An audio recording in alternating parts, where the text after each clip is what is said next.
ప్రస్తుతం లైవ్లో మరోసారి దివ్య యొక్క భాగోతం బయటపడిందనే చెప్పాలి. ఇక అసలు విషయానికి వచ్చేస్తే ప్రస్తుతం బిగ్ బాస్ హౌస్లో 11వ వారానికి సంబంధించిన కెప్టెన్సీ కంటెండర్ టాస్క్ అయితే జరుగుతుంది. ఈ టాస్క్లో భాగంగా దివ్య, రీతు ఇద్దరిని కూడా రాణులుగా నియమించిన సంగతి తెలిసిందే.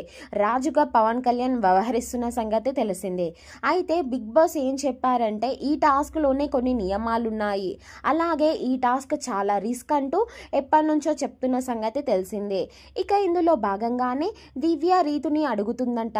రీతు, నాకు ఎలాగైనా సరే ఈ వారం ఇమ్యూనిటీ అనేది కావాలి, నేను ఈ వారం వెళ్ళిపోతానేమో అని భయం వేస్తుంది. సో నువ్వే కదా నన్ను నామినేషన్ చేశావు, నువ్వే నన్ను సేవ్ చేయంటూ రీతుని అడిగింది. అయితే రీతు ఇదే విషయం తనుజకి చెప్పి, ఎలాగో దివ్య లాస్ట్ వారమే కదా ఇమ్యూనిటీ వచ్చింది, పైగా ఈ వారం కూడా ఇమ్యూనిటీ కావాలంటే అది ఎంతవరకు కరెక్ట్, ఆవిడ ఒక్కదానికే కావాలంటే హౌస్లో ఉన్న మనమందరం ఎందుకు, నేను కూడా కెప్టెన్ అవ్వలేదు కదా.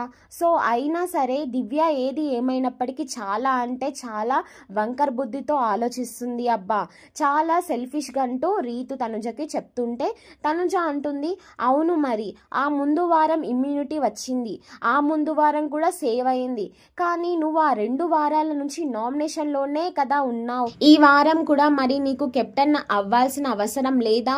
సో చూసావా దివ్య ఎంత కన్నింగ్తో ఆలోచిస్తుంది అంటే, అవును తనుజ లాస్ట్ వీక్ కూడా కావాలనే చేసింది, మరి ముందు లాస్ట్ వీక్ కూడా అలానే చేసింది అంటే, సరే ఏది ఏమైనా సరే నువ్వు ఎలాగైనా కెప్టెన్సీ కంటెండర్ అవ్వాలి రీతు, అవేవి మనసులో పెట్టుకోమాకు. సో దివ్య ఎలా ఆలోచిస్తే ఆలోచించుకొని, కానీ జరిగేది ఫైనల్గా బిగ్ బాస్ చేతుల్లో ఉంటుంది.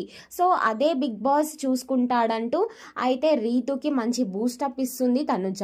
నిజంగా తనుజ అన్నది కరెక్టే కదా, 2 వారాల నుంచి సేవ్ అవుతున్న దివ్యకి ఇమ్యూనిటీ మళ్ళీ కావాలట, కానీ 2 వారాల నుంచి ఇప్పటి వరకు నామినేషన్లో కొనసాగుతున్న రీతుకి ఇమ్యూనిటీ అవసరం లేదట.